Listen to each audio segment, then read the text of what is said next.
வணக்கம், welcome to tastytawa. இன்னைக்கு நம்ம பவர் பேக் கிரீன் ஆம்லெட் எப்படி செய்யறதுன்னு பார்க்கலாம். இந்த ஆம்லெட் ஹீமோகுளோபின் லெவலை நல்லா இன்க்ரீஸ் பண்ணி கொடுக்கும். யூஸ்வலாக ப்ரெக்னெண்ட்டாக இருக்கிறவங்களுக்கு ஹீமோகுளோபின் லெவல் கம்மியாக இருக்கும். அவங்கள இந்த ஆம்லெட் அடிக்கடி சாப்பிட்டு இருந்தீங்கன்னா நல்ல ரிசல்ட் கிடைக்கும். வாங்க எப்படி ஈஸியாக செய்யறதுன்னு பார்க்கலாம். இப்போ ஒரு பேனில் 2 டீஸ்பூன் எண்ணெய் விட்டுக்கலாம். இதில் நெய் கூட விட்டுக்கலாம், டேஸ்டியாக இருக்கணும்னா. இப்போ இதில் ஒரு வெங்காயம் கட் பண்ணி போட்டுக்கிறோம். இது கூட 4 பல் பூண்டு கட் பண்ணி போட்டுக்கிறோம். இதை நம்ம ஜஸ்ட் ஒரு 30 செகண்ட்ஸ் மட்டும் வதக்கி விட்டால் போதும். இது நல்லா பொன்னிறமாக்கணும், கண்ணாடி பதம் இருக்கணுங்கிற அவசியம் இல்லை, போதும்.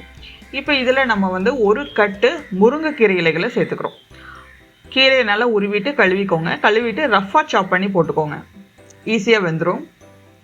ஒரு கட்டு முருங்கைக்கீரையில் நம்ம 4 ஆம்லெட் ப்ரிப்பேர் பண்ணலாம். எல்லாத்தையும் சேர்த்ததுக்கப்புறமா கொஞ்சம் மஞ்சத்தூள் போட்டுக்கிறோம்.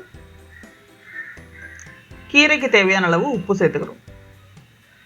சேர்த்து நல்லா வதக்கி விட்டுக்கோங்க. கீரை வேக வேக நல்லா சுருங்கி வரும், 4 மடங்கு கம்மியாயிரும். முருங்கைக்கீரையில் அதிகபட்சமான இரும்புச்சத்து இருக்குது. வாரத்தில் 1 தடவை 2 தடவை கண்டிப்பாக எல்லாருமே முருங்கைக்கீரையை உணவில் சேர்த்துக்கலாம். நல்லா இந்த மாதிரி மிக்ஸ் பண்ணி விட்டுக்கோங்க.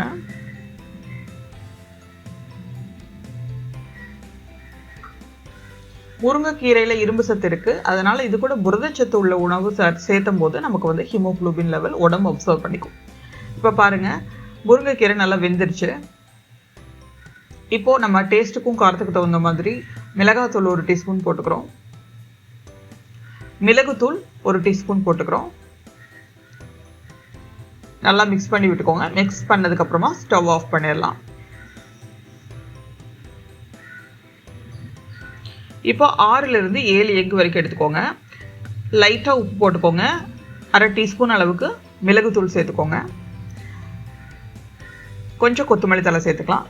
முட்டையில் புரதச்சத்து அதிகமாக இருக்குது, அதனால் இரும்புச்சத்து புரதச்சத்து 2 சேரும்போது தான் நம்ம உடம்புல ஹீமோகுளோபினை அதை அப்சர்வ் பண்ணும்.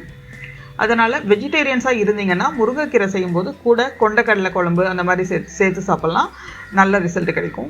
தனித்தனியாக சாப்பிட்றத விட 2ஐயும் சேர்த்து சாப்பிடும்போது நமக்கு ஹீமோகுளோபின் லெவல் இன்க்ரீஸ் ஆகும்.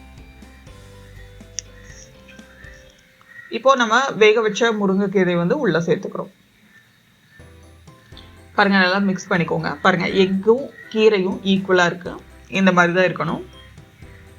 இந்த omelette full and full powerful. நல்லா ஹீமோகுளோபின் இன்க்ரீஸ் பண்ணும், அயர்ன் ரிச் பண்ணும், ப்ரோட்டீன் அதிகமாக இருக்குது. ரொம்ப ரொம்ப ஹெல்த்தியான ஒரு கம்ப்ளீட்டடான ஃபுட்டுன்னே சொல்லலாம்.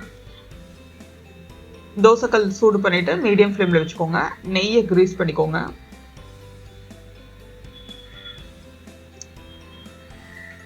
இப்போ நம்ம முருங்கைக்கீரை எக்கு சேர்ந்த அந்த மிக்சரை நல்லா ஒரு கரண்டி எடுத்து இந்த மாதிரி ஆம்லேட் மாதிரி போட்டுக்கோங்க.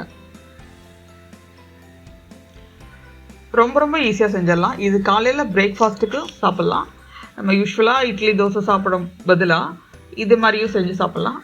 சம்டைம்ஸ் லஞ்சுக்கு கூட சைட் டிஷ்ஷாக சூப்பராக இருக்கும். ஈவினிங் ஸ்நாக்ஸாக கூட சாப்பிட்லாம். ஒரு பக்கம் வெந்ததுக்கப்புறம் திருப்பி போட்டுக்கோங்க. 2 பக்கமும் வேக வச்சு எடுத்துக்கோங்க. இதில் சீஸ் பிடிக்குதுன்னா மேலே சீஸ் போட்டு கூட சாப்பிட்லாம், ரொம்ப நல்லாயிருக்கும். அவ்வளோதான், நம்மளோட power pack green omelette, nutritious omelette தயாராகிடுச்சு. கண்டிப்பாக நீங்கள் செஞ்சு பாருங்கள். கண்டிப்பாக நல்ல ஒரு ரிசல்ட் கிடைக்கும். ஹீமோகுளோபின் லெவல் கண்டிப்பாக இன்க்ரீஸ் ஆகும். அடிக்கடி இந்த மாதிரி செஞ்சு சாப்பிடுங்க. உங்களோட கமெண்ட்ஸ் எங்கள் கூட ஷேர் பண்ணிக்கோங்க. தேங்க்ஸ் ஃபார் வாட்சிங். இந்த ரெசிபியை ட்ரை பண்ணி பாருங்கள். பிடிச்சிருந்தா லைக் பண்ணுங்கள், கமெண்ட் பண்ணுங்கள், ஷேர் பண்ணுங்கள், சப்ஸ்கிரைப் பண்ணுங்கள். கூடவே பெல் ஐக்கானையும் கிளிக் பண்ணிடுங்க. தேங்க்ஸ் ஃபார் வாட்சிங்.